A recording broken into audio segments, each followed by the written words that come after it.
Education, experts say, holds the key to the progress of any country because it remains the principal institutional mechanism for developing human skills and knowledge. Now, from the 1960s to the 1980s, Nigeria's tertiary educational institutions and their products were celebrated globally. Now, at the time, the institutions of higher learning enjoyed much better funding. Remuneration of staff, research laboratories, residential and lecture theaters, as well as living conditions, security and healthcare were taken for granted. That's quite true, Kingsley. Today, in spite of efforts of successive administrations, poor funding of tertiary institutions has left the ivory towers in a deplorable state. This is evident in the 40 federal universities, 21 federal polytechnics, 22 federal colleges of education, and extending to the 104 unity colleges. Indeed, state-owned higher institutions are not left out. All right, now a look at some of the budgetary provisions for education covering all institutions of learning from primary to tertiary would indicate that there was a budget of some 306 billion naira in 2011, and it is moved up to 400 billion in 2012 and increased again to 426 billion in 2013 and notched up by 2014 to 493 billion before dropping again to 492 in 2015 and further to 369 billion this year, although it must also be recognized that the 500 billion naira special intervention fund in the 2016 appropriation will equally benefit the education sector. Well, regrettably, despite this intervention here in the Nigeria's most important sector remains underfunded as the annual budget fails to go beyond 11%, which is a far cry to the 25 or 26% recommended by the United Nations Education and Scientific Organization, UNESCO for short. Well, indeed, Blessing, inadequate funding remains the bane of tertiary education in the country, especially with higher institutions of learning in the last 3 decades or so witnessing an explosion in population by way of increased enrollment. Now, the National Economic and Development Strategy was adopted partly to redress the challenge that has remained a source of conflict between the government and the academic staff union of universities. So, in other words, how to better fund institutions of higher learning. Also, Kingsley, you know, the issue of poor funding has also led to the various strikes by the academic and non-staff union. For instance, in 1999, ASU went on strike for about 5 months. 3 months in 2001. There was another 6 months strike in 2003, 3 months in 2007, another for 5 months in 2010. Well, 3 months again in 2011. And another long stretch of about 6 months in 2013. Now, what are the options available towards solving the challenge of inadequate funding plaguing our tertiary institutions of learning? Well, experts will be providing the answers. We'll find a way around them to these and some other questions that we'll be raising with them. It's my pleasure to welcome you to Good Morning Nigeria for today. My name is Blessing Abu. And I'm Kingsley Osadolo. I join Blessing and also welcome you to this edition of the program, coming to you live on the network service of the Nigerian Television Authority. In the course of the program, we'll have our companion segments. This will include newspaper review, business, foreign, sports, and others. We're kicking off right now with the news, and here is Lydia Sampson as our guide. Hi, Lydia. Good morning to you and to Blessing, and of course to Nigerians. Welcome to the news. The federal government has approved a new national water policy aimed at improving the management, delivery, and utilization of water resources in the best interest of the nation's economy. Minister of Water Resources Suleiman Adamu announced this while briefing journalists at the end of the Federal Executive Council meeting, presided over by President Muhammadu Buhari.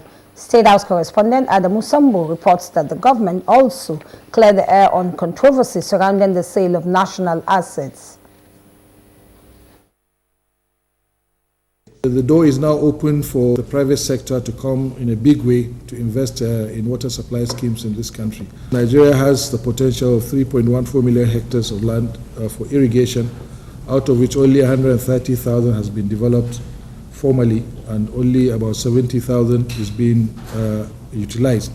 So there is a huge gap, and we feel that introducing this policy will help us to work along at federal level and at regional level with the states, so that we have an all-encompassing policy that will help our agricultural agenda for now, and also support the national irrigation policy that we introduced under our roadmap that is supposed to be from this year to 2030. Whether it's asset sale, asset leasing, whatever is being bandied about now, they are nothing but speculations. The government is set to come out with a position on how to bail out the economy. Nigeria, with an estimated population of more than 160 million, is said to be 2% of the world population. The rate of maternal and child mortality in the country, which experts put at 10% of deaths globally, is one said to be of their consequence for the nation. Interventions we know that works best.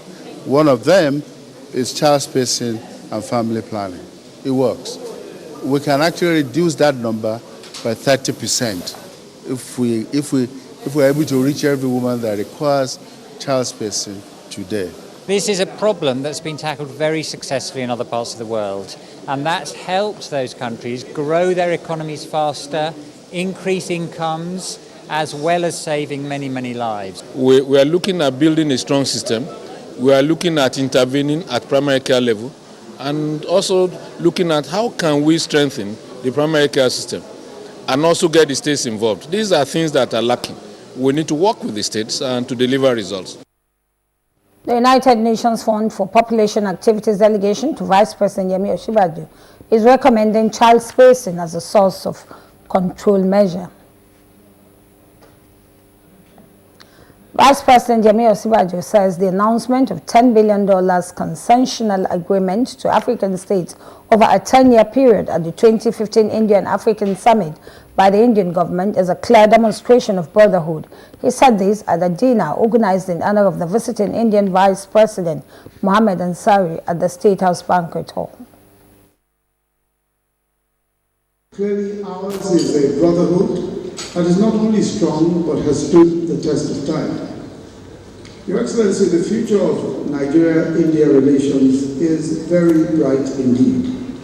The challenges we face in international terrorism, giving hope and opportunity to a restless, ever-growing number of young people, and sustainable development are clearly not insurmountable. As responsible nations in a changing international order, we are committed to work together to foster the ideals of equitable representation and democratization of international institutions. Coalition of results is underway in the Edo State governorship election, described by many political observers as smooth and impressive. Abdullahi Garba Birnin Kudu reports that 19 political parties contested in the election. Deputy Senate President Ike Ekweremadu has expressed great concern over the number of inconclusive elections and postponements in Nigeria. In a motion presented at the plenary, Senator Ekweremadu noted that the trend, if not checked, might affect subsequent elections.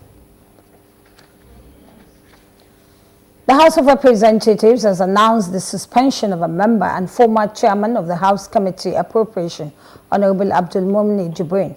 The suspension announced at plenary this Wednesday is for 180 legislative sitting days. It also bars Honorable Jibrin from holding position of responsibility until the end of the 8th National Assembly. Of the motion that the report be adopted, say aye. Aye. Those against say nay. The ayes have it.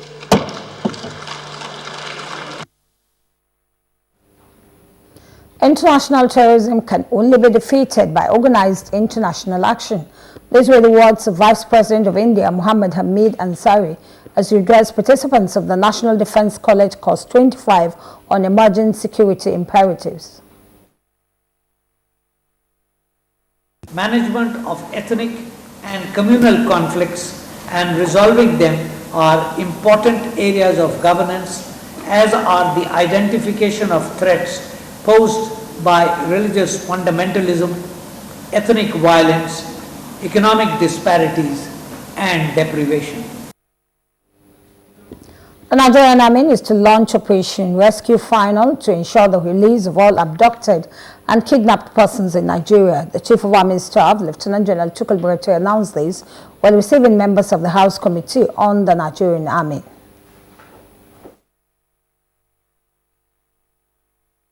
Our next operation is Operation Rescue Final. And once we start, we won't relent until we make sure that everybody is rescued. This is our target. The appropriate legislations will be updated to meet the current challenges to protect the people, as well as provide the enabling environment for security forces to operate freely. The ECOWAS Court of Justice says it has adjudicated 136 out of 271 cases lodged before it from 2001 till date. Vice President of ECOWAS Court of Justice, Justice Mika Wilkins Wright, stated this during a press briefing to herald the commencement of 2016 to 2017 legal year of the court.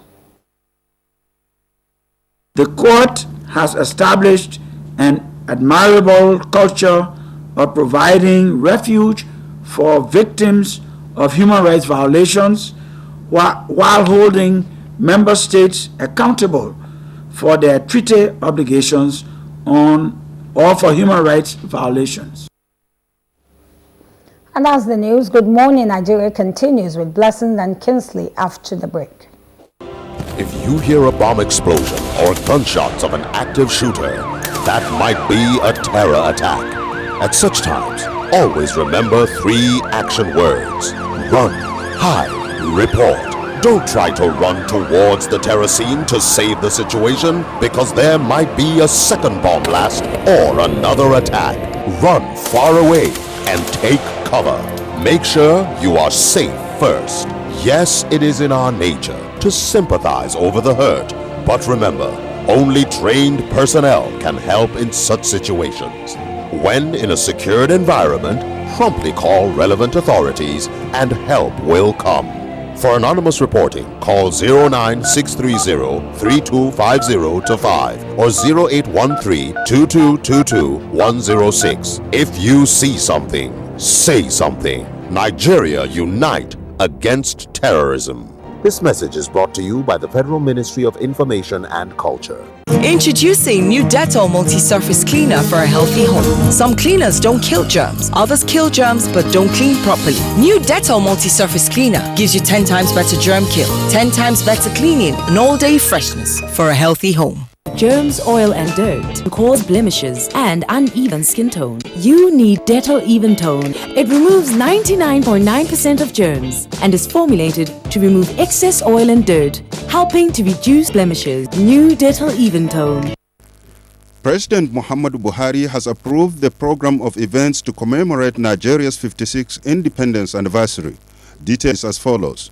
Sunday, 25th September, interdenominational Thanksgiving church service at the National Worship Center, Abuja. Time 4 p.m. Attendance is open.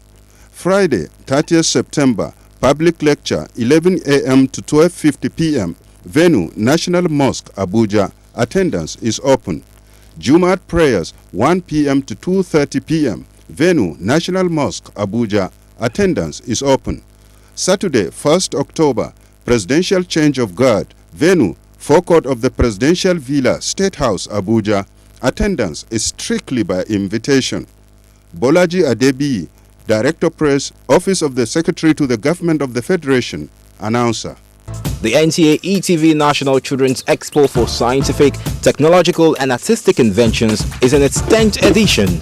We are set to make history again, live at the NTA Headquarters Arena, Area 11, Garki, Abuja, with the theme Improved Technology and Impetus for Mechanized Agriculture, Renewable Energy and Economic Development of the Nation. Date, Sunday, October 23rd to Thursday, October 27, 2016, 9 a.m. each day. As usual, this event is open only to junior categories of ages 6 to 12 years and senior categories of 13 to 18 years in both arts, science or technology. Participants must be in the school system.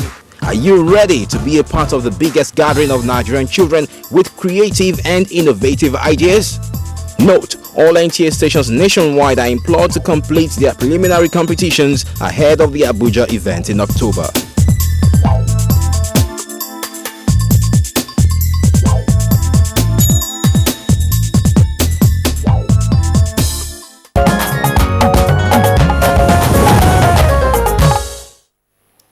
If you just tuned in, the program is Good Morning Nigeria, showing live on the network service of the NTA. Time now for business reports. Experts advocate economic reorientation of Nigerians as one of the possible measures out of the present economic challenge. Sheun Ogunloye will tell us more. Economic reorientation of Nigerians towards the economic reality of the country will help in addressing the economic challenge. Financial analyst Senator Dati Baba Ahmed, who said this during an interview with NTA Business News, called on Nigerians to patronize Nigerian products. This is said will create an economic turnaround for the country in the face of economic recession. I have never shifted grounds from saying that development stays where money is spent. If Nigerians don't spend money in Nigeria, Nigeria will not develop. Simple, there is no magic, nothing you can do. I repeat, if Nigerians don't spend money in Nigeria, we'll continue to be in this situation. Weeks after the Central Bank of Nigeria, CBN, said foreign exchange allocation to the real sector would be increased to 60%, operators have denied noticeable improvement. Besides, they have thrown their weight behind the federal government's plan to reduce holding in some national assets as a way of raising funds to fight recession and ensure efficiency in their operations. A section of the real sector operators under the aegis of Manufacturers Association of Nigeria said its members are yet to benefit from the 60% allocation by CBN, alleging that there are discordant tunes coming from the Apex Bank. According to him, it is going to take a lot to bring the country out of recession, and government must now get its act right and strategic too. Pointed out that if government can take some of its members' recommendation by reducing ownership of companies, undertake building infrastructure and come out with clear prescription on how private sector can drive the economy, the country would profit a lot from it. Finally, on business package, the third quarter 2016 credit condition survey report has revealed increase in secured and unsecured credit availability to household, small businesses and corporate entities compared with the previous quarter. The report by the Central Bank of Nigeria also showed that spread on overall secured and unsecured lending to household widened in the third quarter 2016 and was expected to remain widened in the next quarter. It stated that lenders also reported that household demand for house purchase lending, overdraft and personal loan all increased in third quarter 2016 and were expected to increase in the next quarter. According to the report, the demand for corporate lending in third quarter 2016 increased across all firm sizes and was expected to increase further in the next quarter. Corporate loans and performance to all business deteriorated in the third quarter of 2016. And that is the package on the business news for now. Thanks so much for watching. All right, thank you very much there, Sheun, for the business package. Now we'll take a look at the headlines in some of today's newspapers.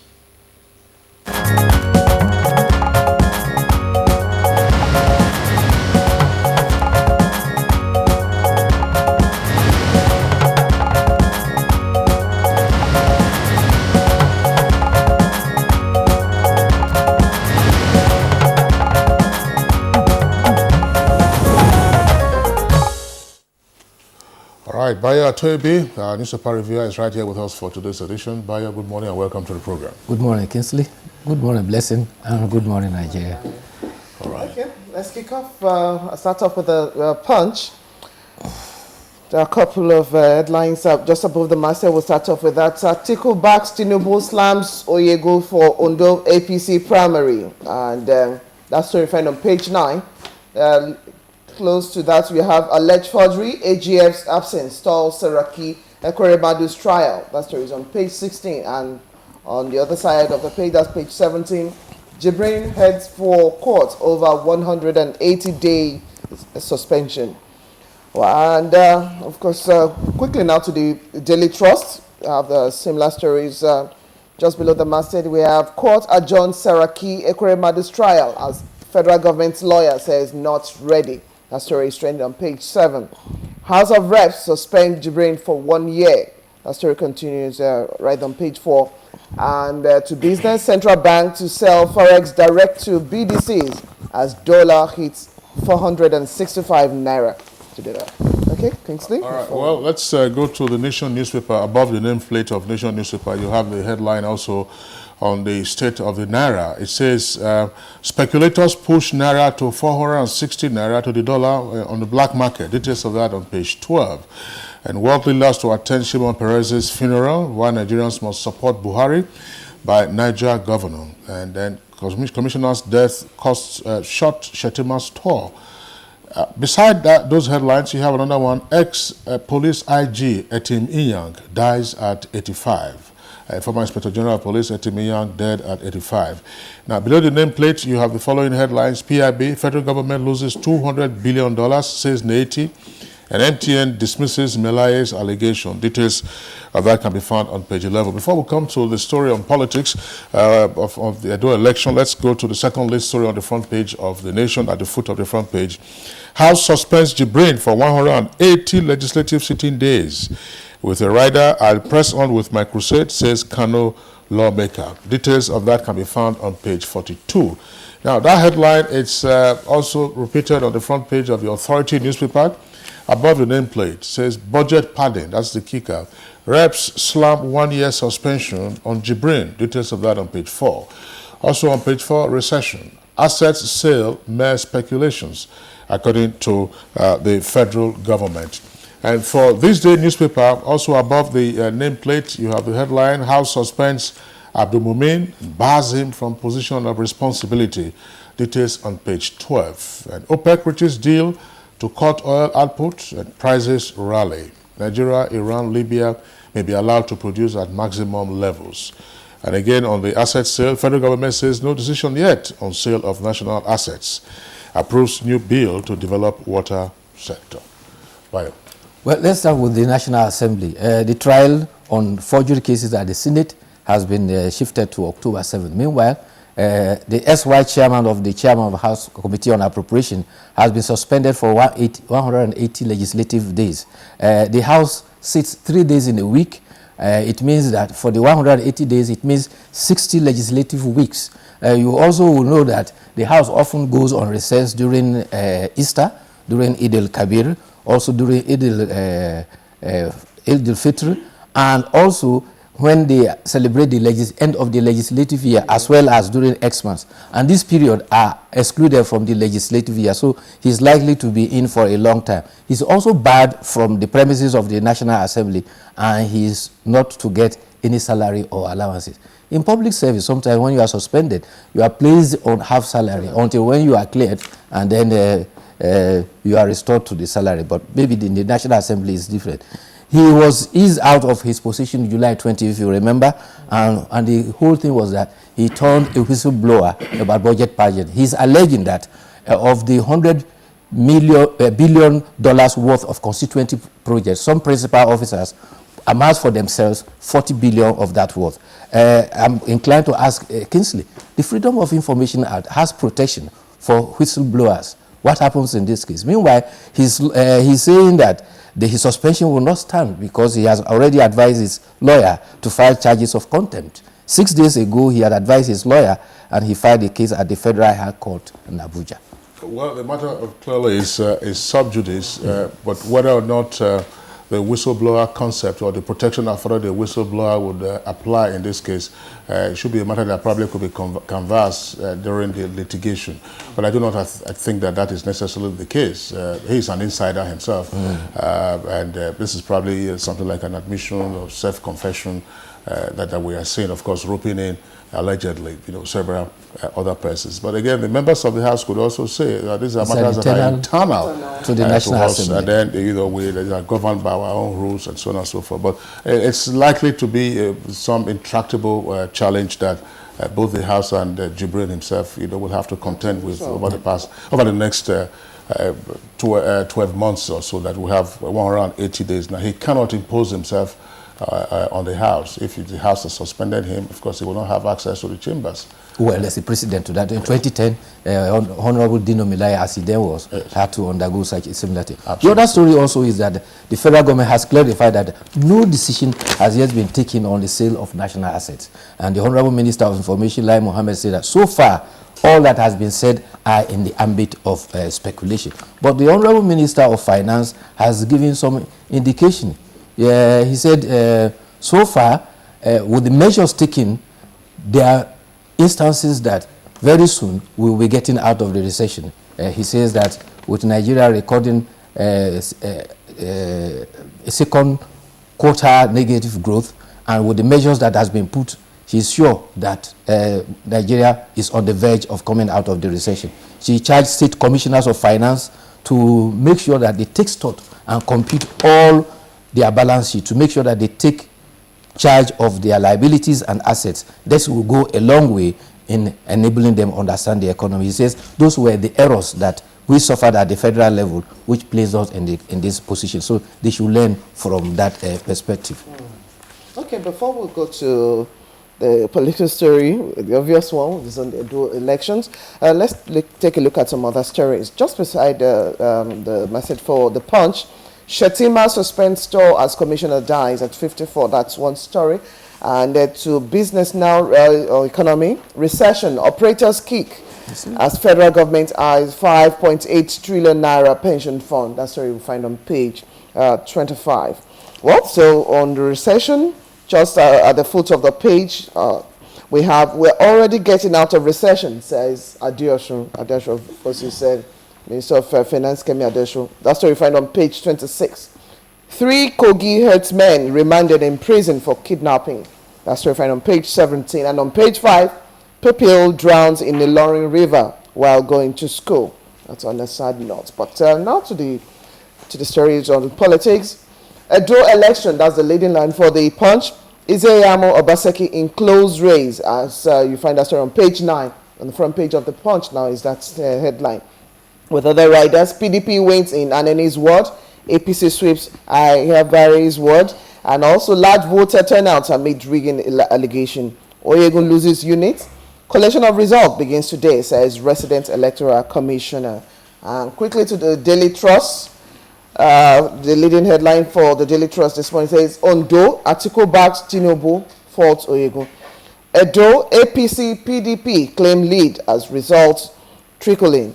That's the photograph you have there is those of the two candidates, PDP candidate in Edo State governorship election, Mr. Osage Ize-Iyamu, as well as his APC counterpart, Godwin Obaseki, as they cast their votes that yesterday in their respective polling units. All right, let's turn to the Authority newspaper now. Authority newspaper also has the story on the governorship election. That's the second lead story on the front page. It says, Edo Guba, that's the kicker. INEC disowns online results. That's there on the front page of the Authority.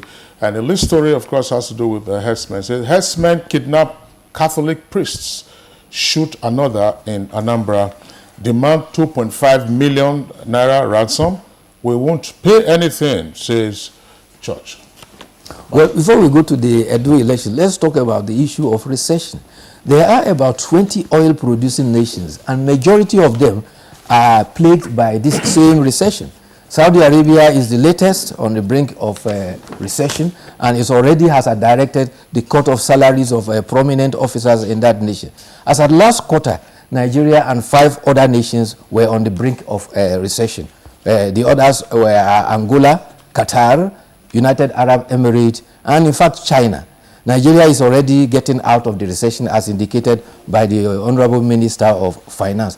But with Nigeria recording the second negative growth, Nigeria joined 10 other oil-producing nations that are already in recession. Some of them are Venezuela, Ecuador, Brazil, Canada, Iraq, and Russia. So far, those that are not affected by recession at all are United States of America, Iran, and Kuwait. Now, coming to the elections in Edo, Sam Olumekun says, the resident electoral commissioner says that collation of results is to begin today. all results from the 18 local governments were turned in late by around 11 p.m. yesterday, and therefore collation has been pushed till today. Some results at polling units level indicate that some prominent chieftains of political parties, some lost in their own unit, others were triumphant in their unit. Secretaries have been commended for a generally maintaining law and order, and the election was generally peaceful. There were speculations. In fact, one of them was raised by Governor Adams Oshiomhole that in Esa West there were ballot box snatching and gunshots. Officials of INEC have denied that because they said there was nothing, they cannot confirm that. But in meanwhile, INEC has improved tremendously because the accreditation and simultaneous voting enhanced the rapidity of voting, and by 2 p.m. most polling stations had concluded voting. What are the facts? There were 2,627 polling units, and already INEC has advised that we should discountenance the election results that are being paraded on the social media. But ideally, our election is supposed to be transparent. If political parties have their party agent at every polling booth, by the time you get the result from each polling unit, 2,627, every political party will just sit on their own and then collate and wait for the official confirmation of result. So this is the element of transparency that should completely eliminate the idea of anxiety and tension in our electoral system. We're getting there. All right, that's the most that we can take now. This is a part of this segment. By our we'd like to thank you for being with us today. Thank you for having me. All right. We'll take a short break now. When we return, we'll be dealing with funding tertiary education in Nigeria. Nigerians. Suicide bombers are not spirits. They are not ghosts. They are human beings like you and me. They live amongst us. They are your neighbors. They are your friends today, but terrorists tomorrow. So you must know your neighbor now. Security begins with you and me. Know your neighbor. Be vigilant. Be security conscious. Report suspicious persons, objects, and movements to the police and other security agencies. The security of our nation is a duty for you and me. If you see something, say something. Nigeria unite against terrorism. This message is brought to you by the Federal Ministry of Information and Culture. Would you like some water? It's cold, especially for you. Which era are you living in? We have a fridge. When everything else in your house is from the present, then why are your toilet cleaning methods from the past? Harpic, all-in-one for you. Compared to other toilet cleaners, Harpic removes top stains, kills all germs, and removes bad odors. For a shining, clean, and fresh toilet. Wow. You should also take the Harpic all-in-one challenge.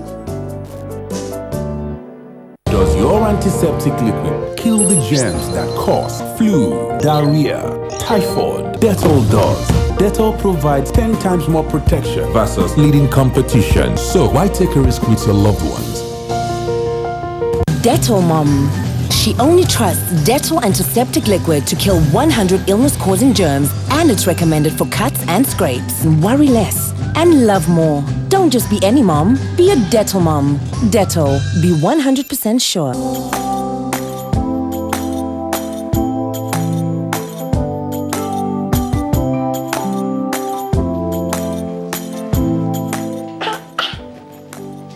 Why don't you people sell imported materials here? As beautiful as the shop is. Auntie. Buying foreign goods does not help our economy. Neither does it boost local production. And the good thing is Nigerian-made products are high quality. Really? And to make Nigeria great again. That is why I only sell made in Nigeria products. Because change begins with me.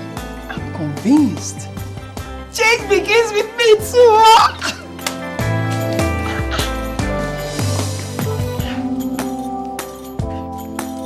Change begins with me. This message is brought to you by the National Orientation Agency in conjunction with the Federal Ministry of Information and Culture.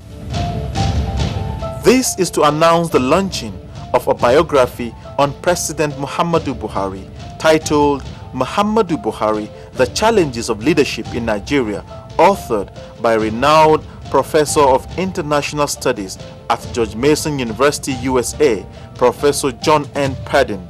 Date is Monday, 3rd October 2016. Venue, International Conference Center, Area 10, Abuja. Time, 9 a.m. prompt. Book reviewers, Asiwaju Bola Tinubu, All Progressive Congress National Leader, Dr. Ogbonnaya Onu, Minister of Science and Technology, Ambassador John Campbell, former U.S. Ambassador to Nigeria, Professor Ibrahim Gambari, Nigeria's former representative to the United Nations. Announcer, Organizing Committee.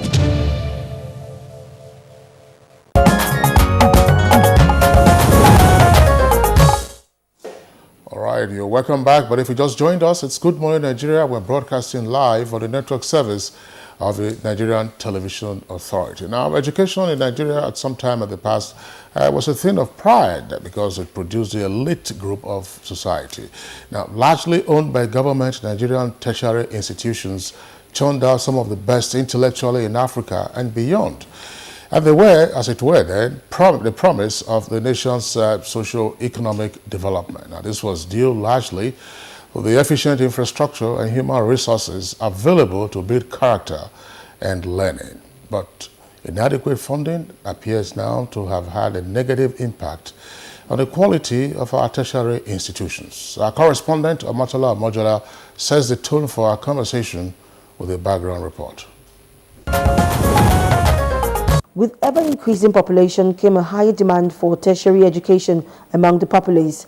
As a result, admission rate increased and this gradually wore out the existing infrastructure, and maintaining standards became a challenge with grossly inadequate resources to match the needs of the various institutions. This is evident as most universities could hardly meet remuneration of staff and provision of facilities. The establishment of state higher institutions many thought will reduce the burden of federal tertiary institutions, the high fees prevalent in such institutions notwithstanding. But this was not to be, as poor funding of the institutions led to frequent increase in school fees with its attendant crisis. Military incursion into the polity, coming with policies that disagree with the autonomy of higher institutions, also contributed in no small measure to the funding challenge. This increased the level of decadence with little or no attention given to these institutions of learning. For example, according to research by World Bank, between 1999 and 1997, the real value of government allocation for higher education declined by 27%, even as enrollment grew by 79%.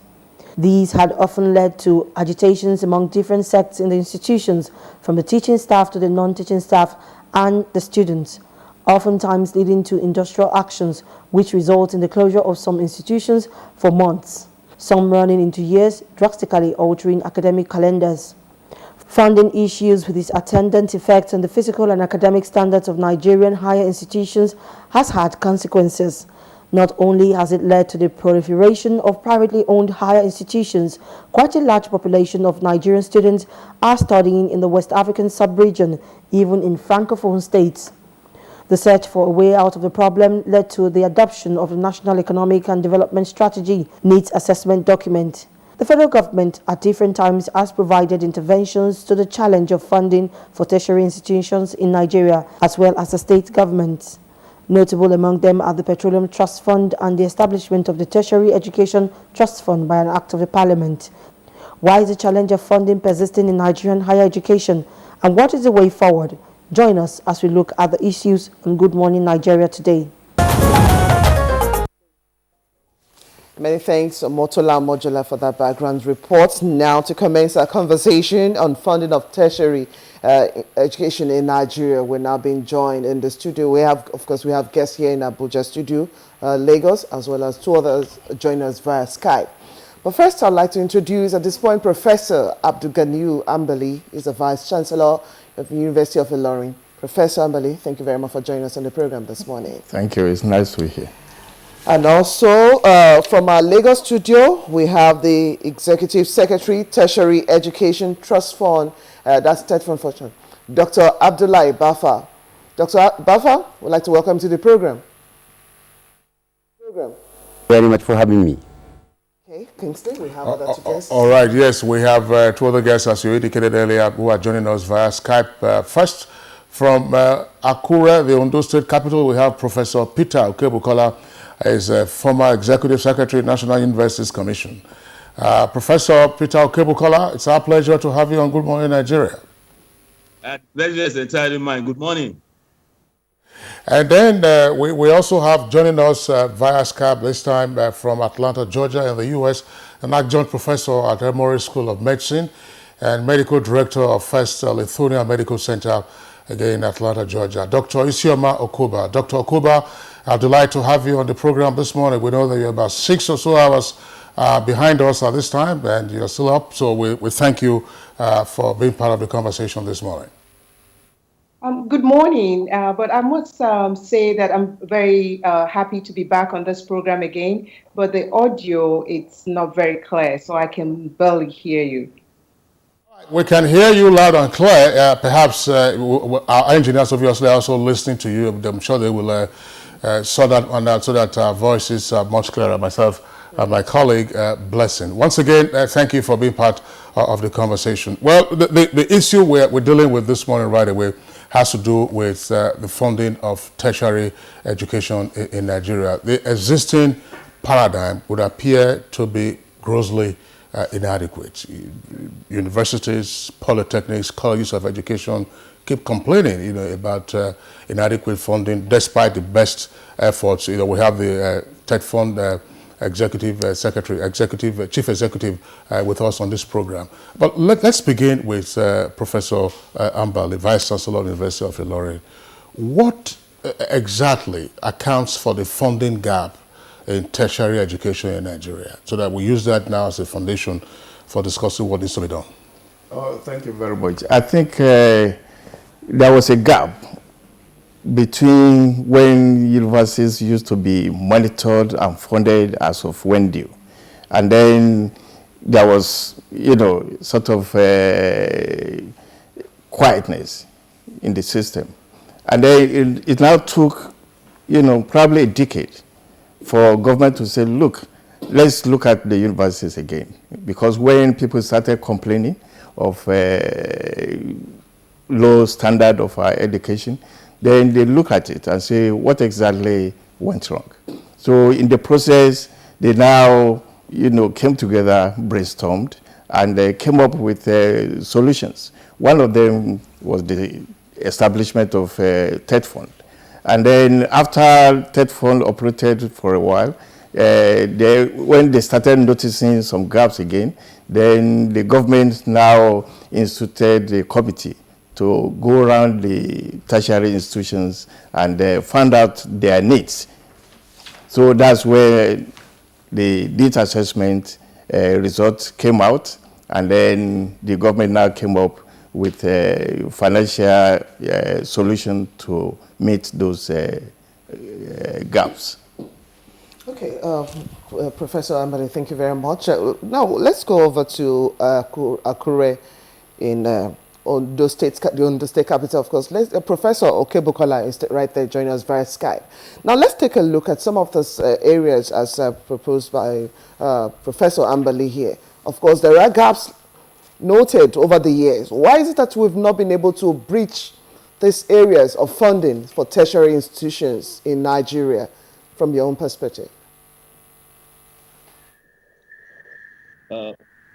I'm sorry I didn't hear that question if it's addressed to me, but I reckon I can make a few general statements about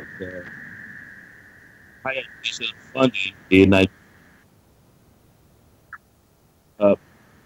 Maybe I can give you some insights into what I can call funding gap over the years. Between 1960, we are approaching our independence anniversary. Between 1960 and about 1979, we had something close to about 12% funding gap. Funding gap in this sense will mean the gap between what we need to run our universities or our tertiary education system well and what we are getting.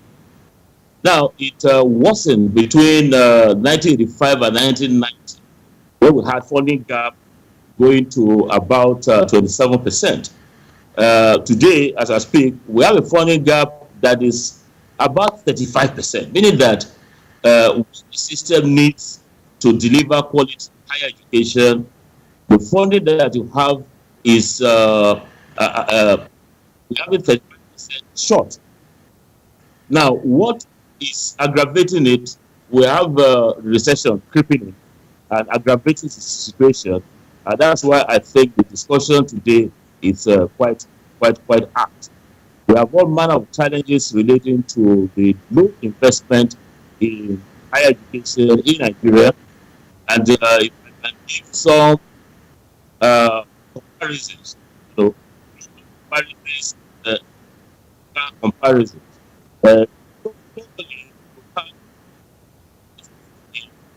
Higher education, yes,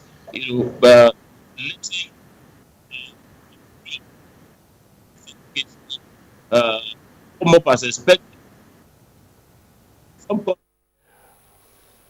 All right. Well, we'd like to apologize. Professor Peter Okebo-Kola, there's some audio snag. We can't hear you clearly, but we're hoping that this again can be sorted out so that we get back to you. But some of the points that you have already made have been noted, and that's why we're going back now to Lagos Network Center, where we introduced Dr. Baffa. Dr. Baffa, of course, is the incumbent CEO of the Tertiary Education Trust Fund.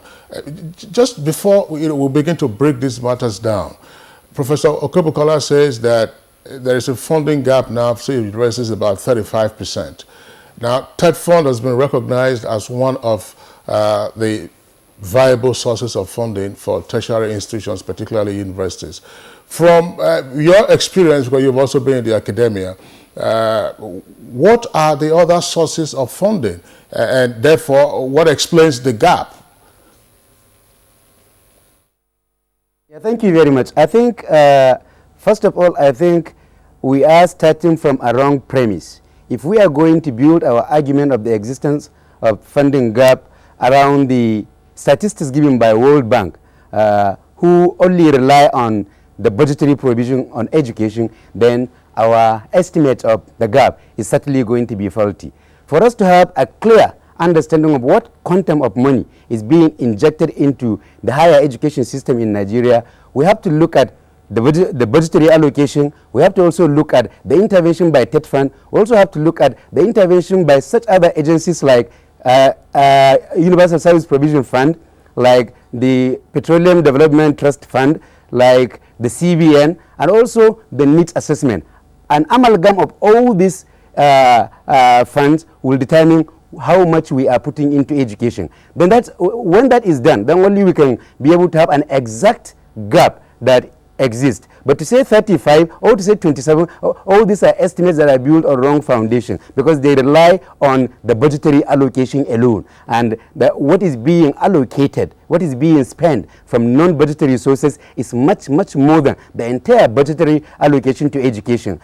So I believe there are gaps. Yes, there are. But I believe also there are other problems that will have to be addressed. If you look at needs assessment, for example, I was the lead consultant that did the needs assessment exercise, and the first tranche of the needs assessment money of 200 billion have been released by government, but up to now only 100 billion has been spent. So is there a problem of capacity in the tertiary institutions to even access and utilize the money that is being made available by government?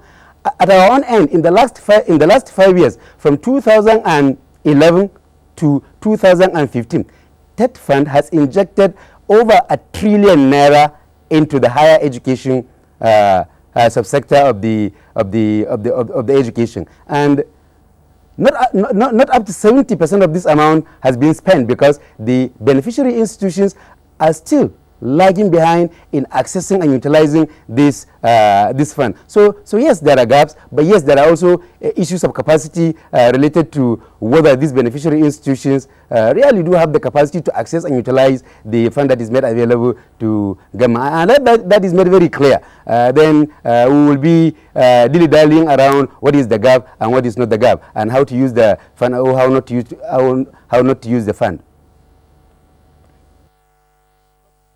Just before we go to the other guests, Would like you to speak further on the point you just made now.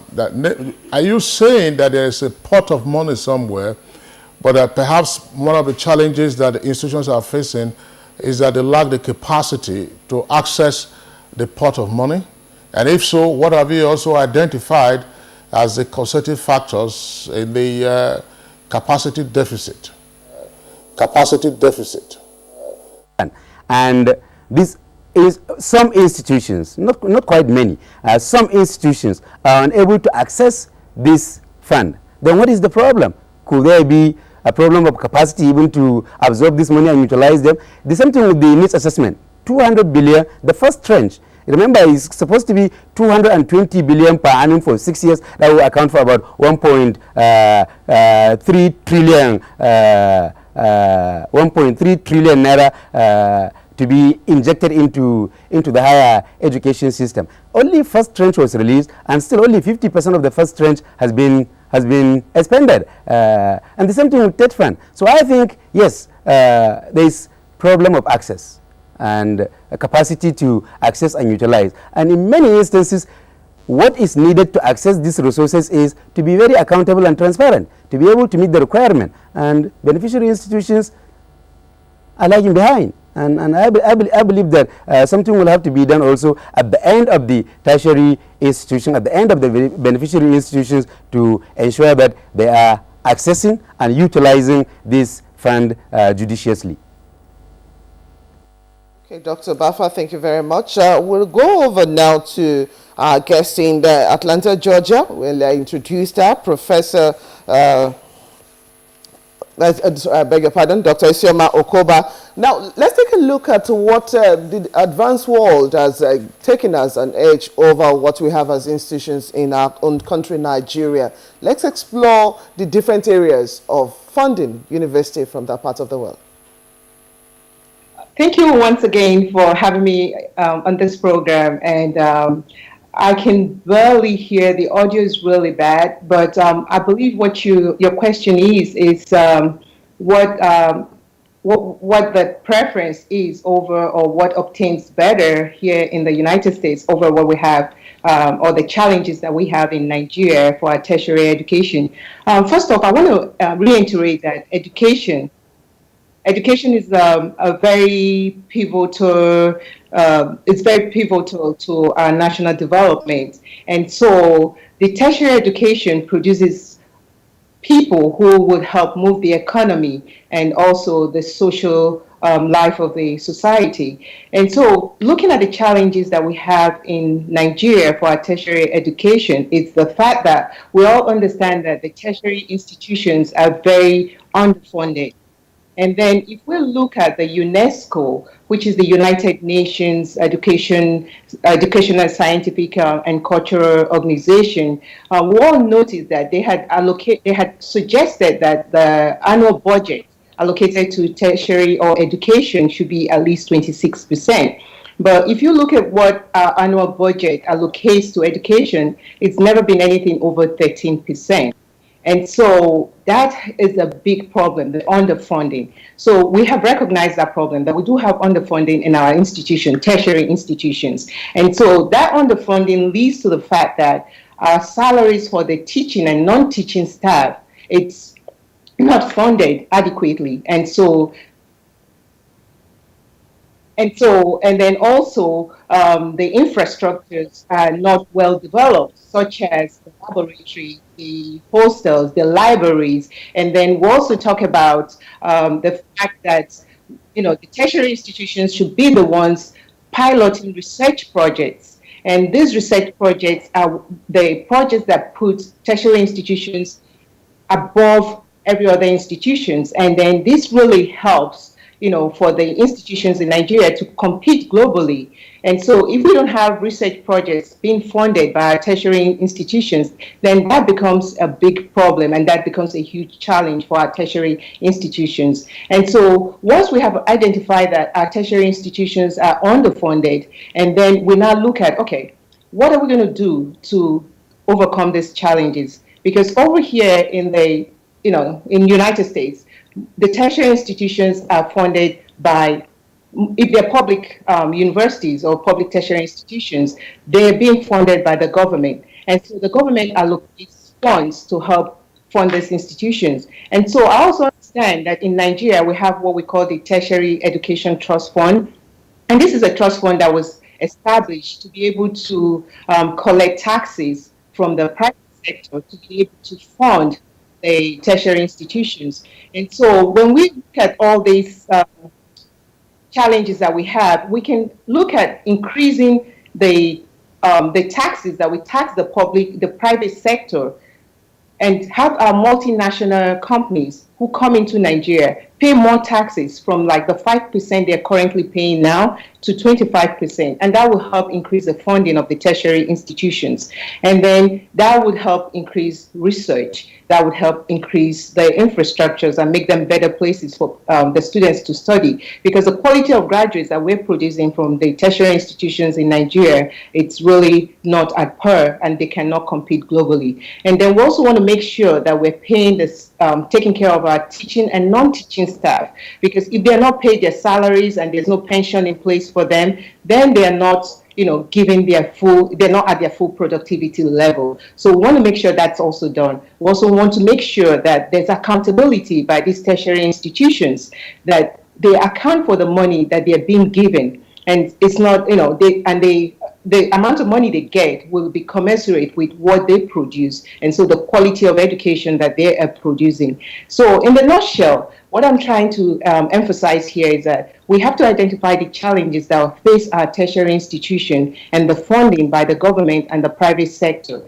And so we're going to look at it. UNESCO, suggests that at least 26% of the annual budget should go to education. And so that's something the government should look into and increase the funding, the percentage of what they allocate to education. And then secondly, we look at the private sector. That's the way they can also contribute to the public state universities and help increase their taxes. And that way it gets into the universities. We also make sure that we're taking care of our teaching and non-teaching staff, and then also make sure that these universities are accountable for the funds that they receive from whoever they receive that from.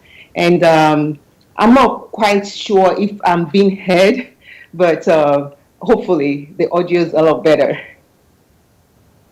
Okay, Kingsley. Well, yeah, Dr. Koba, we heard you clearly, but the question now is whether you can hear me clearly.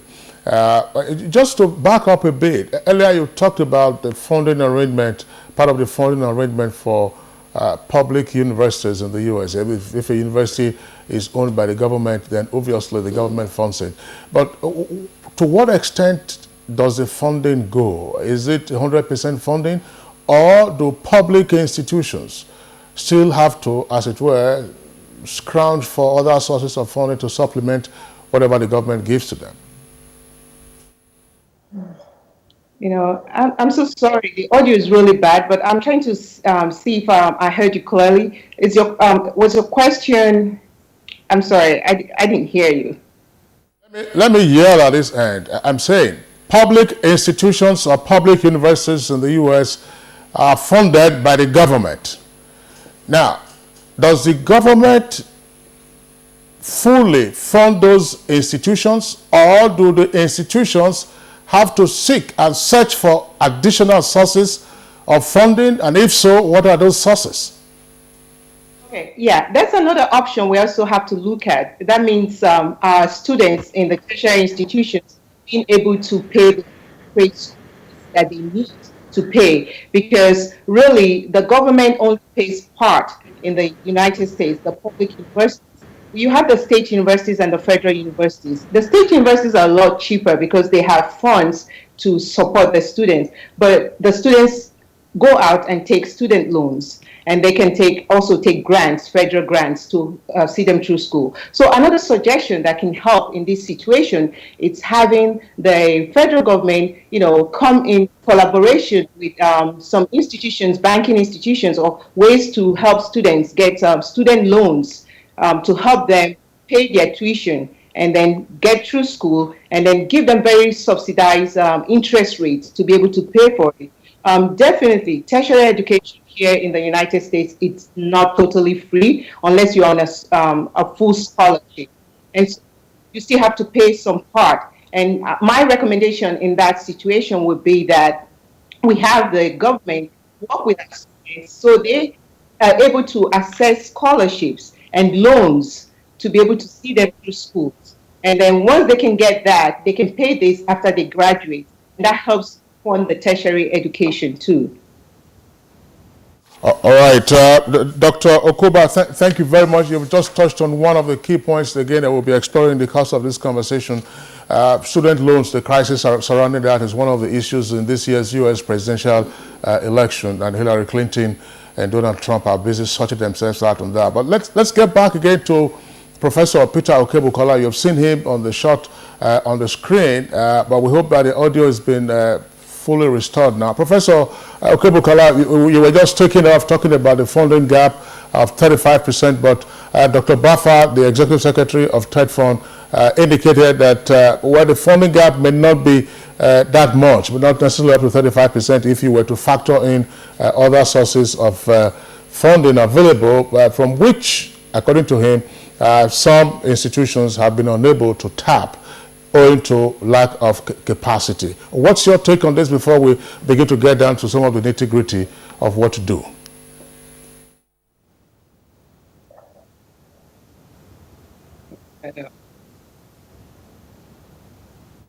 Well, it's not going, but it sounds like beginning to seem like blessing this interplanetary communication. Sometimes you have the gaps, stuff happens occasionally like that. But let's come back to our Abuja studios. Professor Abdulgani Ambali, Vice Chancellor of University of Ilorin, you're still with us. The issue that Dr. Baffa raised in Lagos would appear to give the impression that money is there now, but that there are management challenges with the institutions in accessing the funds.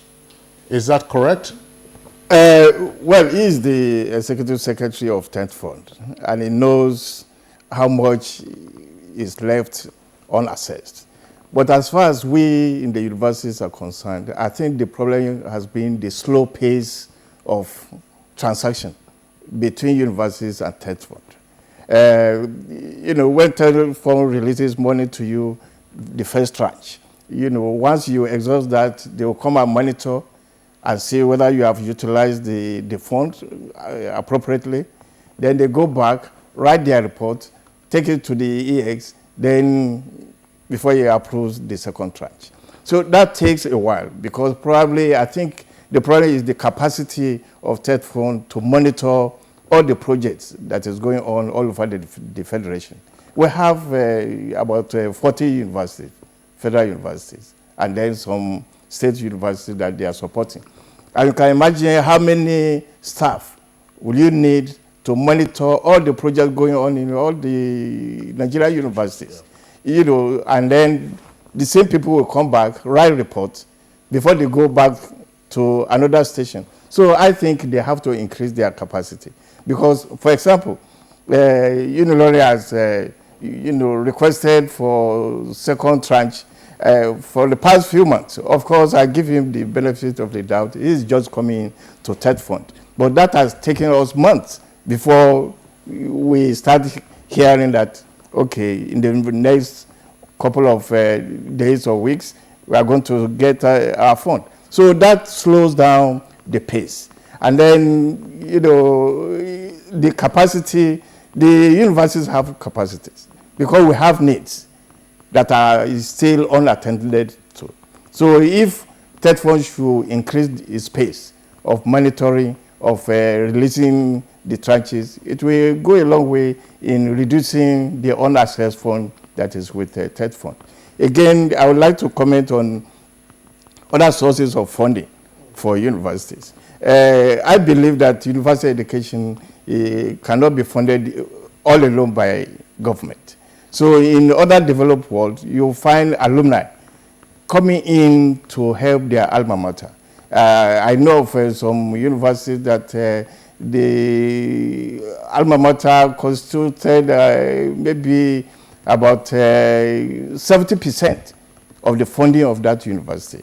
So that means our universities will have to establish advancement units that will aggressively pursue the issue of alumni support for their alma mater. Of course, this will take a while because the attitude of our people is always to get from universities. And I think we have to change that attitude to plowing back what the university give the graduates. Again, on the issue of TSA, I must commend the government for relaxing a bit for universities as far as TSA is concerned. But I think universities should be given some level of freedom to invest and extra money. For instance, we have plantations. We have teak plantations. We have palm oil plantation, date plantations, with the hope that once these plantations start yielding fruits, it will go a long way in supplementing our IGR. So all those, but on the issue of, just and then, take it to the national, pause, it will discourage a lot of universities from, really investing. If you go to US, for example, Harvard, they have a lot of resources that is equal to funding a state. But most of those resources are coming in through investment and through alumni. So if universities in Nigeria are given that leverage, I think we have a lot of experts and entrepreneurs within us that could assist the universities in investing and in more revenue. No, but the TSA is a recent phenomenon. So how much elbow room have you been given? And again, discussing with your colleague, vice chancellors, how much entrepreneurial energy have they put in, to drive investments based on the seed funds that they're able to generate in the first instance? Yes, it takes a while before you start reaping for any investment you make. And along the process, the system has to encourage you to continue to invest. But, TSA just came in, and then when it wiped out all our, reserves, then people now start back say, why putting in so much if this will be the outcome. But I'm happy that that one has been reduced. But over the years, if you look at there are quite some universities that have good investment, and they are supplementing, their earnings. And those are the universities that other younger universities look up to. That, okay, since they are going this way and they seem to be coping very well, let me emulate them and see in my own locality what is the product that can go into that will yield something. I think there are a few universities that have that agenda on their table.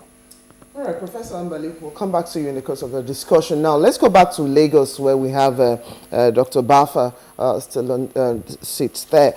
Now, for universities or for tertiary education generally, yes, we've been making comparisons of some great names across the globe, but it will not appear to be the same thing for us. Most of the areas of interest, because of us, taxpayers' money are involved, institutions need to do what is right and also to justify what the students will be contributing at the end of the day to such communities where they're having such education. Now, what kind of priorities would you want seen or articulated by some of these tertiary institutions to actually attract the kind of support, TED fund, as well as some other kind of investment, maybe from the public sector or whatever sector that we're looking into?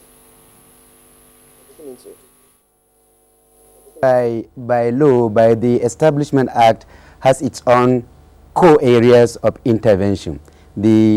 Our core mandate dictates that what we should be intervening is in program upgrades.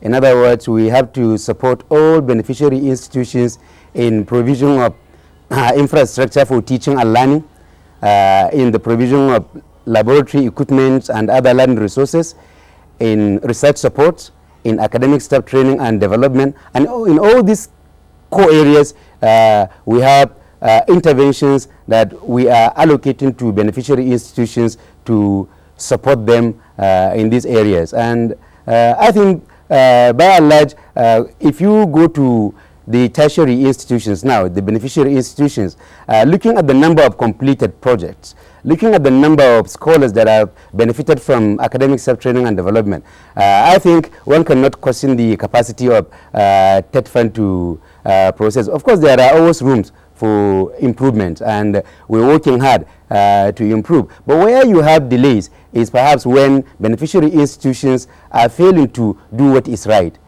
For example, the case cited by my friend in the Abuja studio of his university, you cannot apply for 2 trenches at the same time. There are processes. You apply for first trench, you fulfill the requirement, we approve, we release the first trench, you utilize that, you inform us, we send our monitors, they go and monitor, and then we are satisfied, we release the second trench.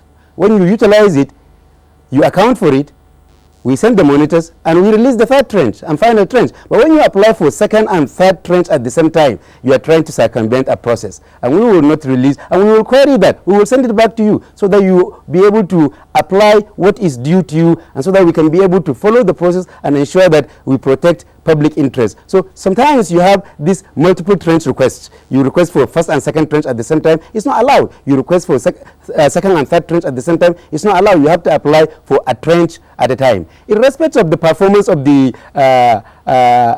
universities, I think one would say that the universities are breaking barriers. Only recently, the Times Higher Education World University ranking, only last week, came out. And one Nigerian university has broken into the elite group. University of Ibadan is now among the top 5% universities in the world, occupying the 801st position among thousands of universities. And I think that is something that TET Fund is very proud of, because it's an indication that our interventions are really making waves, and they're making the impact that is desired. Although we are extremely very happy that University of Ibadan has broken into the top 5% universities in the world, but we're not satisfied. We will want to see many more universities breaking into that group. We will want to see many more universities going beyond top 5%, but also top 1% and eventually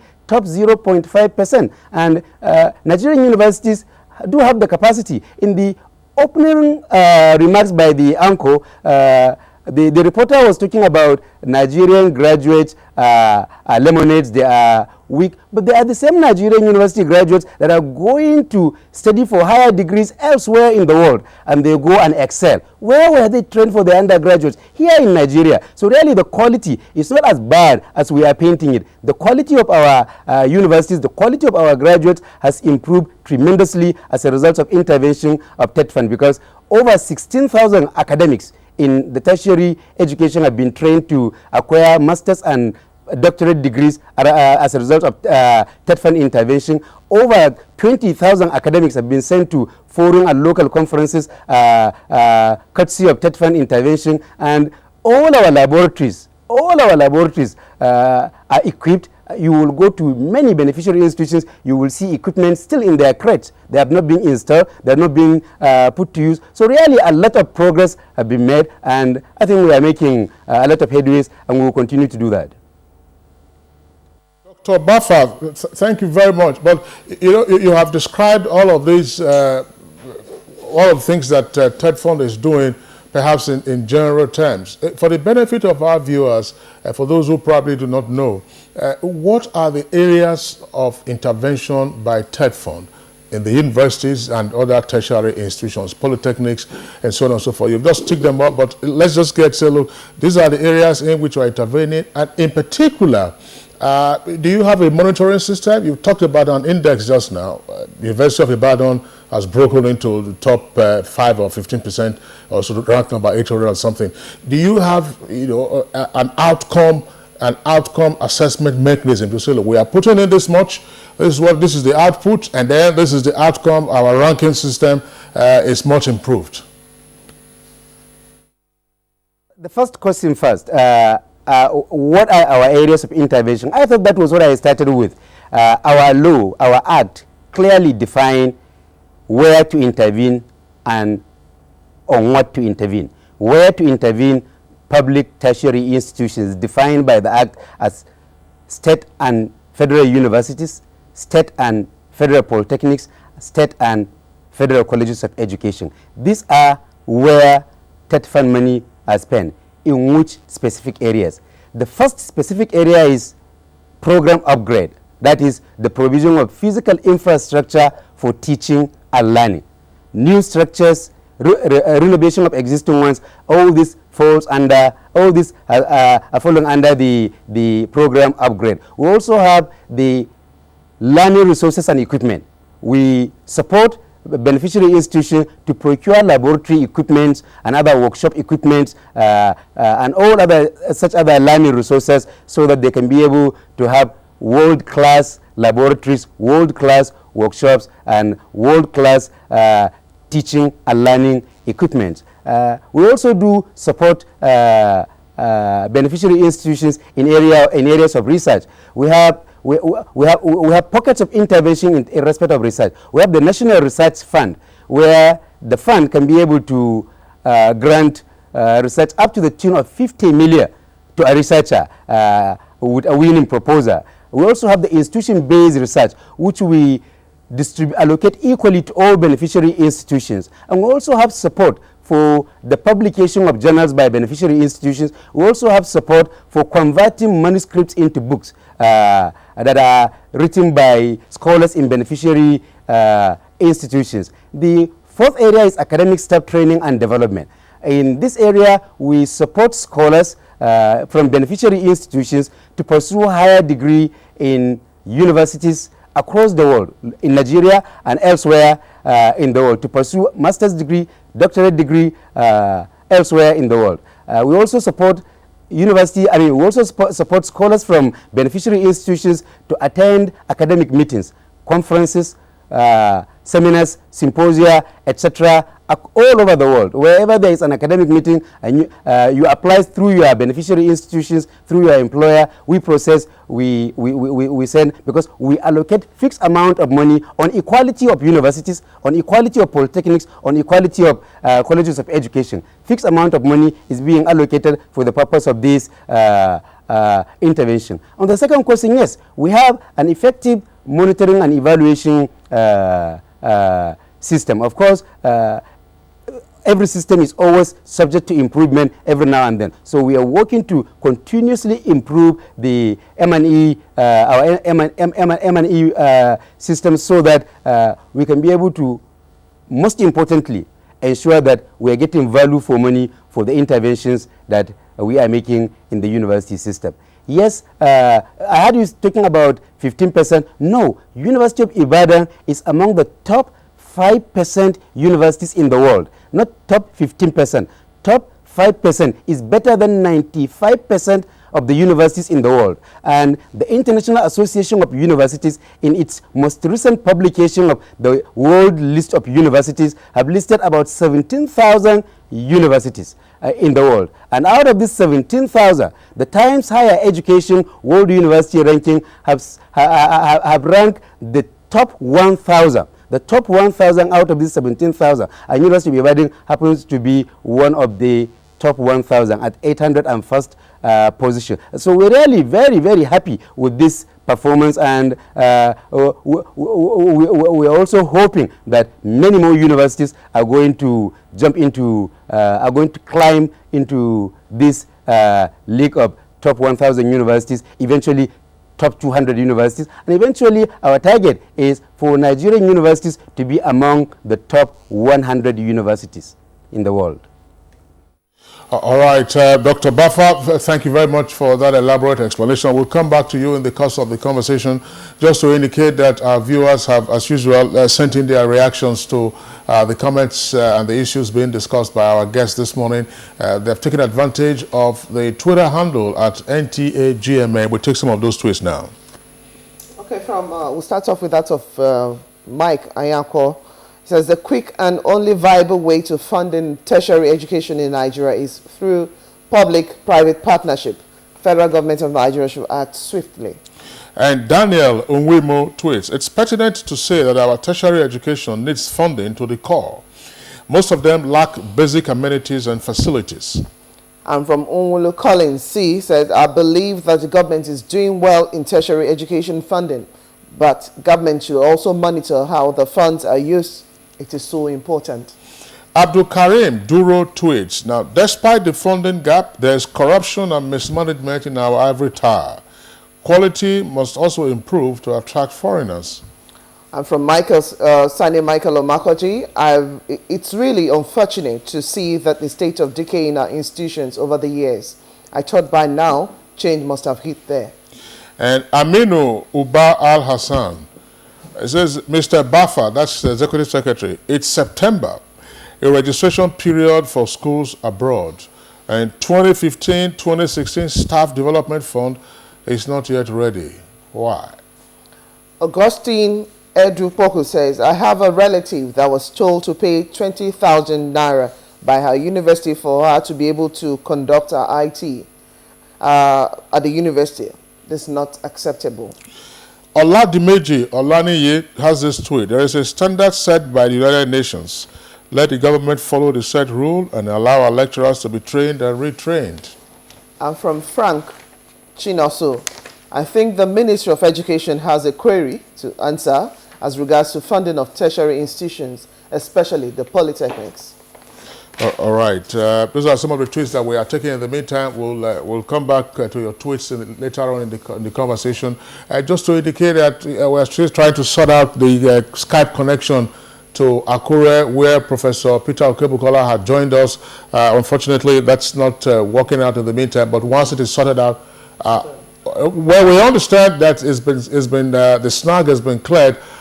Professor Peter Okebukola, you can hear us clearly.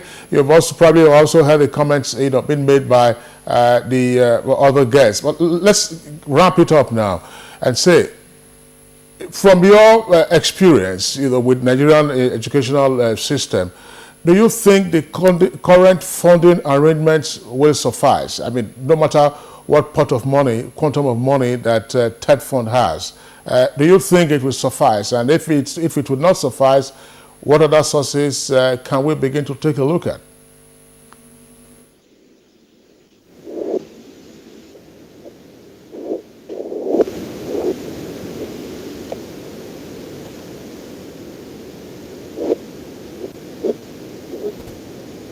To apologize again. Well, if we had some sign language interpreter, that probably would have assisted us. We can see his lips moving, but unfortunately we cannot hear him. Professor Okebukola, it's a pity we can't take your contribution immediately again. Our engineers will try to sort out the audio connection to your Skype. Now let's go back to Dr. Ize-Iyamu Akuba in Atlanta, where we will also return to her again in the course of the conversation. But to come back to our Abuja studios, Professor Ambale, you listened again to what the tweet said, and then Professor Dr. Bafa. One point, though, if you take a look at the regular media reports and regular complaints, parents and wards and students complain about one, inadequate lecture facilities, lecture theater, inadequate hostel accommodation. Now, why is it that we haven't seen, as it were, a concerted effort to address the accommodation deficit for lectures and then for residential? If we have to take that of lectures, for instance, I think TED Fund is doing a great job, because they are giving us opportunities to improve on our lecture halls, on our lecture theaters, and the rest of them. And I think some universities have gone very far in improving that level of infrastructure. On the level of hostels, we have started to do something. Initially, the federal government invested or encouraged us by giving us some money. After a while, it stayed off funding accommodation for students. But of recent, they have reintroduced that area, because during the needs assessment survey, they found out that student accommodation was a problem. So they have also given us some money during the last first tranche of needs assessment to invest in the students' accommodation. And what some other universities have also done, with Ilorin as an example, is to encourage PPP or BOT, that's operate, build, operate, and transfer.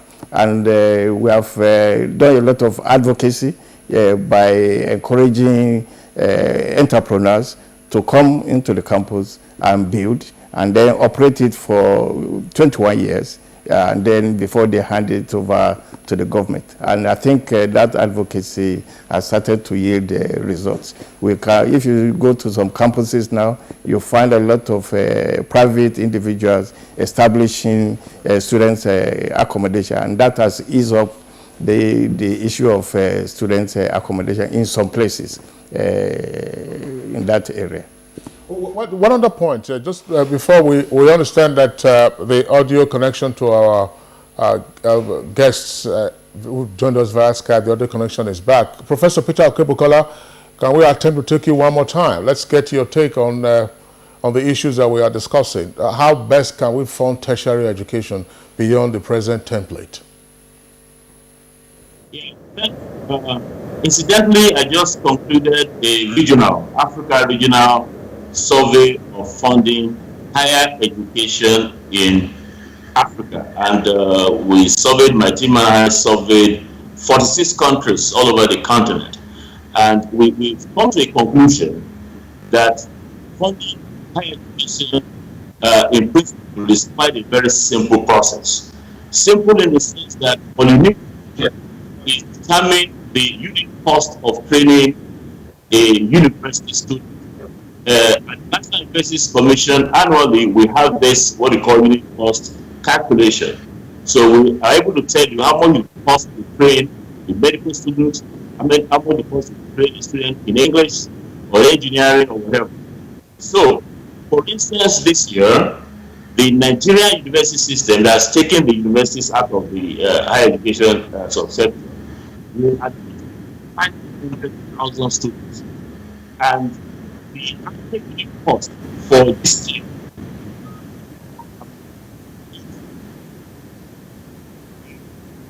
it is that the system should be prepared for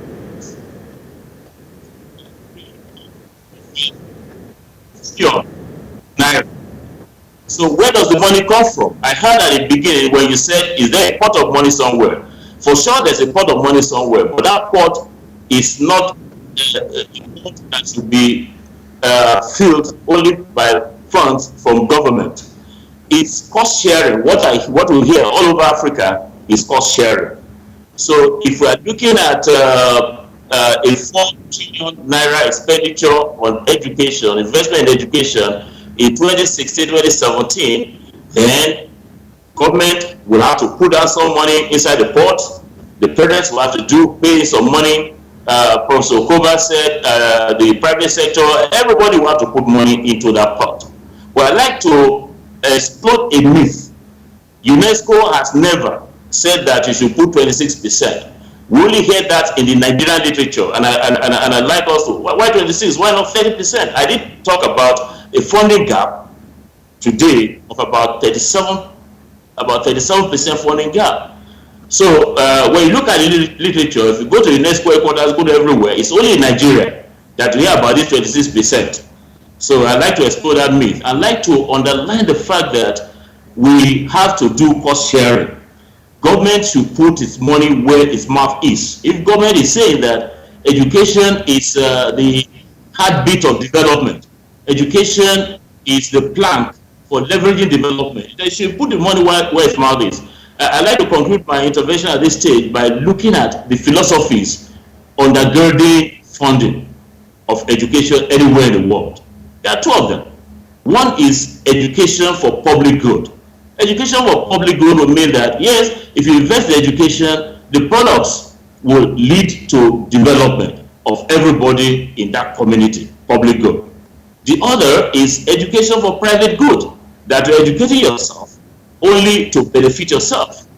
Now, the the situation we see globally when we survey financing or funding education globally is that at the basic education level, countries subscribe to the public good philosophy. In other words, if you invest in basic education, primary and secondary, totally, that means make it free, then you're looking at the public good argument. But if you move up to higher education, what we find that is that in most countries of the world, higher education is co-shared.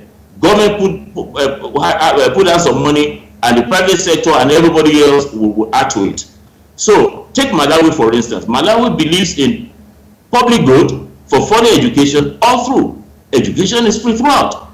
In South Africa, there is the Free Must Fall campaign. They strike all over the place that free must fall. And for us in Nigeria, what I think we should do, we have provided some models of funding higher education in Nigeria, and the model that is prevalent, that is now widely acceptable, that we're looking at in the acceptability, is cost sharing. Cost sharing will mean government will have to invest maybe like about 80% of what it needs based on that unit costing that I mentioned, and then the others, I mean, tuition, some support from TED Fund, some support from the communities where they are, and I'd like to share a little experience with you. When President Obasanjo was president of Nigeria, and I approached him with vice chancellors and co-chancellors, he would tell me, my friend, don't charge a kobo for federal universities. And I said, so how do we run a good university? He said, okay, how much do you need? We want to increase salaries of teachers. He gives us the money. We want to do direct teaching and laboratory course grant. He gives us the money. So government must be prepared to put its money where its mouth is. But what we are finding here is that, I mean, you are blaming us in the university, saying we are poorly ranked. And how much are you subventing us with? Paltry, meager.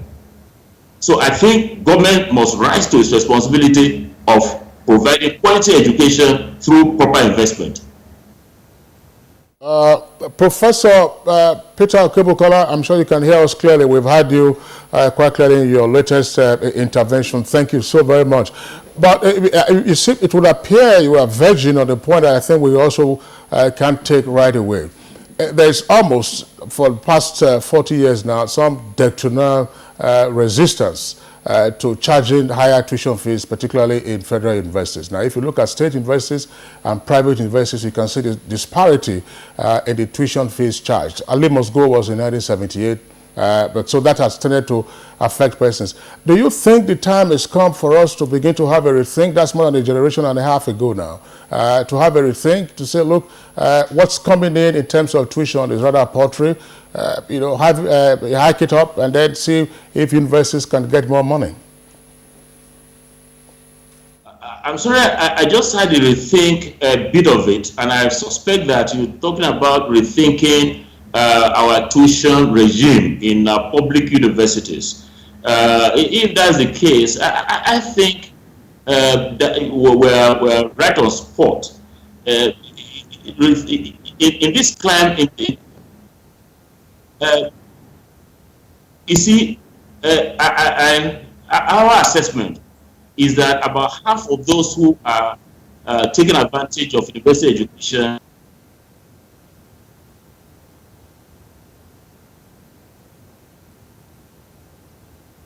level, they pay $1 million. The same parents, when they pay, when their children or ward now get to the university, they say they want to have it free. So I think we must have that rethink. But you know, there are some children or some students from very poor homes. So we must reactivate the student loan scheme. We must provide a net that can help the not so rich to access university education. So while we rethink the fee regime, that is, make the fee regime comparable with, well, not too comparable, not directly comparable with what we have in the private. Let it be have about 7 or 8% increase or what we have at the moment, but make available opportunities for students to be able to access facilities that can enable them to pay.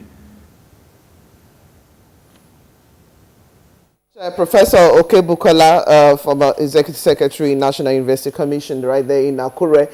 Now, let's quickly share the view of Dr. Ize-Iyamu Okoba right there in Atlanta, Georgia. Yes, I know you started off talking about some of the areas we could look into, but what has been done differently in Atlanta and some other university or tertiary institutions across the United States that we could borrow a leaf for here in Nigeria to actually show up other sources of funding for tertiary institutions? I'm so sorry, I can barely hear you, and I'm just going to assume that what you're trying to ask me is kind of to like round up. So, but basically, to reiterate what Professor Okebukola said, it's I think we have come to a situation and a stage where we have to actually have students, in as much as it sounds, but I think students need to now contribute to paying for their education to be able to fund the tertiary institutions. Because like what obtains here, like I earlier stated, is that yes, the government, the public universities are being supported by the government, but they still have the students pay. But they also make available for the students student loans. So if the government is covering 80%, so what we're trying to say here is the government definitely, we need to increase their funding. You know, I'm not so certain about the 26%, but whatever funding they are giving right now, it's not commensurate with what should be given to the tertiary institutions. So they need to increase that funding. Like Professor Bukola said, Bukola said, whatever that percentage is for the increase needs to happen. And then for the students, there has to be some cost sharing. We also have to make available for these students things like federal grants. They have to make available for them student loans that they can pay at very low interest.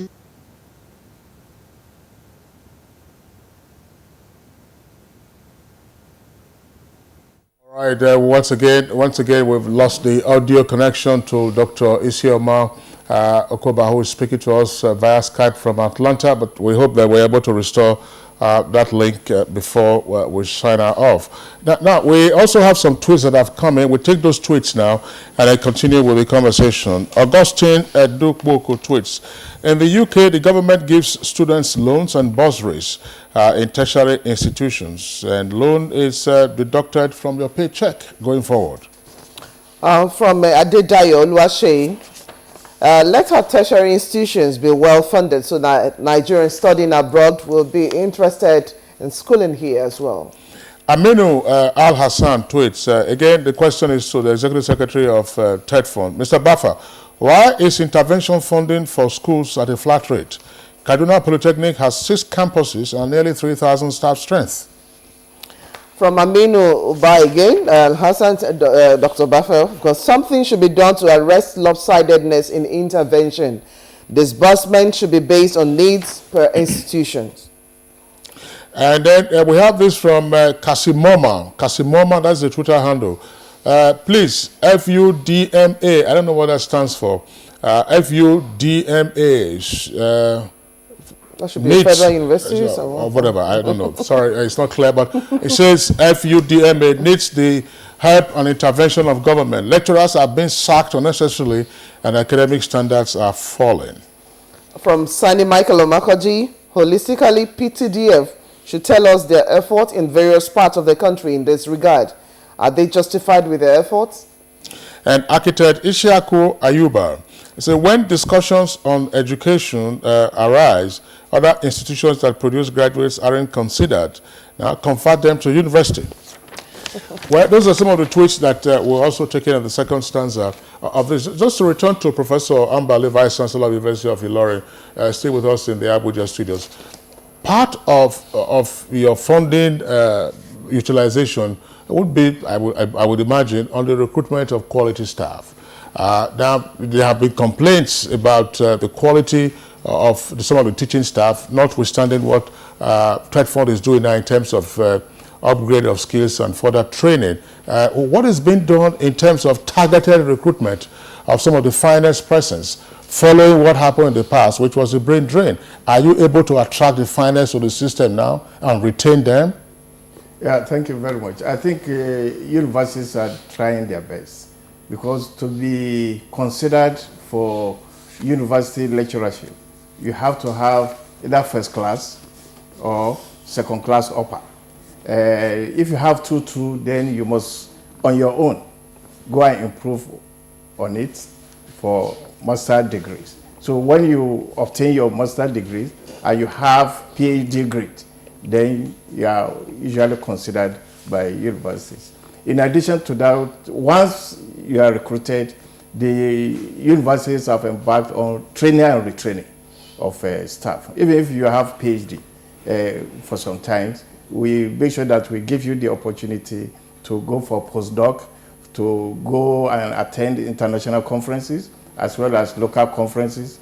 We also encourage you to apply for research grants, either nationally or at international level, so that by the time you get that, you can continue to refine your skills of research. In the process, you improve the quality of your presentation to students as well. So we have training and retraining aspect of our academic staff to encourage them. Some universities have a special unit dedicated for in-house training of their staff, and that cuts across both academic and non-teaching staff as well. All right, Professor Abdul-Ganiyu Ambali, Vice Chancellor of the University of Ilorin, and the other guests who are still with us on this discussion, funding tertiary education in Nigeria. We want to take a short break from this conversation and then go over now to Benin, where, of course, in Edo State yesterday, they had a governorship election, and we had our correspondents who linked up with us at the course of the program. So we're going over now to Nnamdi Odikpo, our correspondent, who is at the INEC office in Benin, where the collation of results it's ongoing. Hi, Nnamdi, if you can hear us, what's the situation?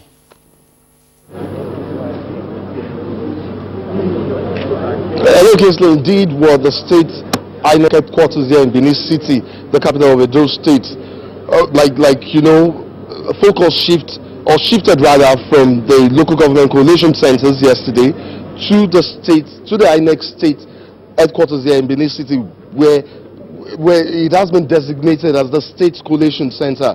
This is where activities for the climax of yesterday's exercise would actually take place. We hope that with the local government, with the results coming in from the local government collation centers, all 18 of them, they would all bring their results down to the State Collation Center, where it will be collated, and eventually the result for yesterday's exercise will be announced here. We do have confirmed report from INEC officials that 12 local governments have so far arrived with their results, ready to tender these results to the chief presiding officer. This will be taking place in the hall upstairs in the next couple of minutes, or say in less than an hour, we do know. But for now, the hall is empty, but there are people already moving in and sitting down waiting for INEC officials to come in and formally begin this process. Earlier on we had reports that it would officially take off at 8. It's 8:12 now, and the INEC officials are not here yet. We know they are around preparing for this exercise to commence. Like I said earlier, 12 local government areas are already on ground with the result. Some more expected. It's 18 in all. 18 local governments across Edo State where elections took place. It's been quite a progressive exercise, as it were. We have reports from different areas that it was generally calm. Of course, there were reports of minor skirmishes in some parts, which were adequately contained by the police and other security agencies, and then the exercise continued in these areas. It's been progressive. We're hoping that the trend continues, the momentum continues, and then it climaxes in what will be one of the most peaceful, one of the most credible exercises, Kingsley. Nnamdi, is there an indication when the final results might be announced? I mean, if you're having the local government coalition centers already reporting to the state headquarters, will the results finally be announced today from your information?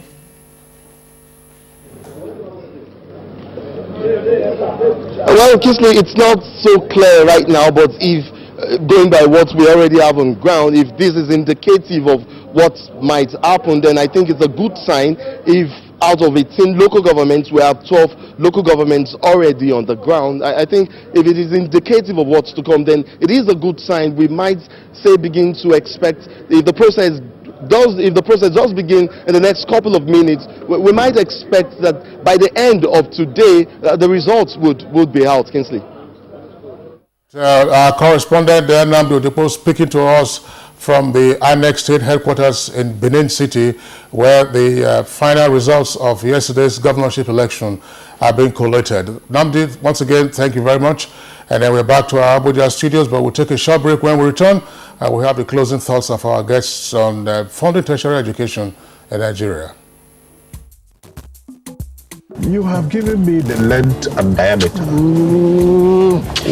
What is the radius? Radio. The he-goat is dancing on the street, and the foolish art now the philandra is applauding the stupidity of the he-goat. Hey! This week on your award-winning comedy series, Professor John Bull, starring Kanayo Okanayo, Mercy Johnson, Queen Wokoye, Funky Malam, Ime Bishop. Swagger, swagger, swagger. Hey, young man, what is your waist size? 34. What's the size you're wearing? Swag 60. What deal? Double the size? Because we doubled your generation. Professor John Bull, fasten your seatbelts this Tuesday and Friday, 8:30 to 9 p.m. on NTA Network, International, and Star Times. It's absolutely bombastic. Over and the largest data network, Glow, Grandmasters of Data. Our latest edition of TV Guide is out. This edition of your favorite magazine will simply blow your mind. The package is loaded and our offering is quite illuminating. NTA has a new Director General, Yakubu Ibn Muhammad, a tested and trusted professional, an old wine that keeps getting better with age. This is the new driver of the digital switch over train. Get to know him more in TV Guide. And now, on our cover is one of Nigeria's most finest comic actors, Afiz Oyetoro, aka Saka. Peep into his world and you will see how he is porting from glory to glory. The change agenda of President Muhammadu Buhari, we did an assessment so far. All our refreshing columns and incisive features are a collector's item and research material. TV Guide, available on your newsstands and in all NTA stations nationwide. Also in our embassies in United Kingdom, USA, China, Ghana and Egypt. TV Guide, grab a copy and give one to a friend. TV Guide, still your indispensable companion. We intend to radically change Newman Street. My company has a track record of converting slums into new cities. Many years of experience has taught us to fish out allies within the communities we want to transform. Don't listen to your husband. Listen to me. Give me a boy. And the two of you may never even have to work again.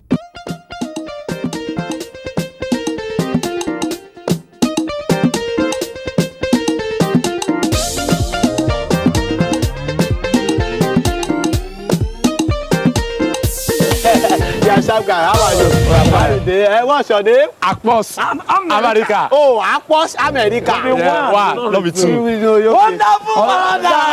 Wonderful wonder. Wonderful.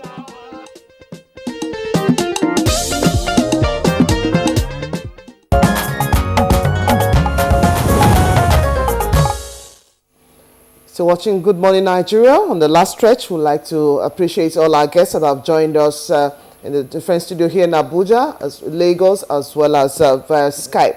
We'd like to thank at this point Dr. Ize-Iyamu Okoba. She joined us from Atlanta, Georgia, and we appreciate your trying to stay all week, all night to actually join in this conversation. Thank you very much for joining our program this morning. You're welcome. It was a pleasure being with you. We'd also like to appreciate from Akure, Ondo State Capital, Professor Peter Okebukola, former Executive Secretary, National Universities Commission, NUC. Thank you very much, Professor Okebukola.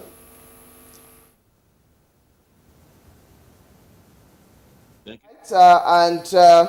Here in Abuja, we would like to appreciate Professor Abdulganiu Ambali. Of course, he's the Vice Chancellor, University of Ilorin. It was a pleasure having you here in Abuja. Thank you very much. It's a pleasure to be here. Okay. The last but certainly not the least, the Executive Secretary, Tertiary Education Trust Fund, TED Fund, Dr. Abdullahi Bafa. It was a great delight having you on the program. Actually, I thought you were going to give me a minute to answer some of the questions that have been raised, because the public, the viewers that raised these questions will expect an answer from me. I thought you... Thank you very much. One of the questions, very important, is in respect of equity in sharing allocation among beneficiary institutions. I must say that there is no bias in this, because what we are doing is equality of geopolitical zone, equality of states, and equality of beneficiary institutions. This is the guiding principle. So whether it's a state university or a federal university, whether it's a state polytechnic or a federal polytechnic, whether it is old or it is new, we treat them on equality, because we are intervening, we are not funding. Government that is funding is going to do it based on size, based on other existing parameters. But because we are trying to bridge a gap, we're trying to intervene, we share on equality of state and equality of institution. One very quick clarification that I want to make in respect of what my senior colleague, Professor Okebukola, has mentioned in respect of the model for funding. Let me say that as far as this government is concerned, the government under the leadership of President Muhammadu Buhari is not contemplating to introduce tuition fee in any tertiary institution. For this government, education is a public good. We cannot even think of seeing the training of teachers to be a private good, or the training of technicians, technologists, or other professionals as a private good, or the training of high-level manpower that is needed to drive the economy, to drive development as a private good. This government is looking at education as a public good, and it will continue to see it as a public good, and it will continue to fund it as a public good. We are not going to we are not contemplating introducing tuition fee. So students, parents are already contributing their quota in their living expenses, in the purchasing their books, in paying registration fees and other service fees. We are not going to introduce tuition fee, not under this regime. So students should be rest assured that this government takes education as a public good, not as a private good. All right. On that note, we'd like to thank Dr. Abdullahi Bafa, Executive Secretary, TED Fund. Thank you for your contributions from our Lagos Network Center. Thank you very much for having me. All right. Now, for us to close, we'll take a look at the weather prospects for the rest of the day. Hello and welcome.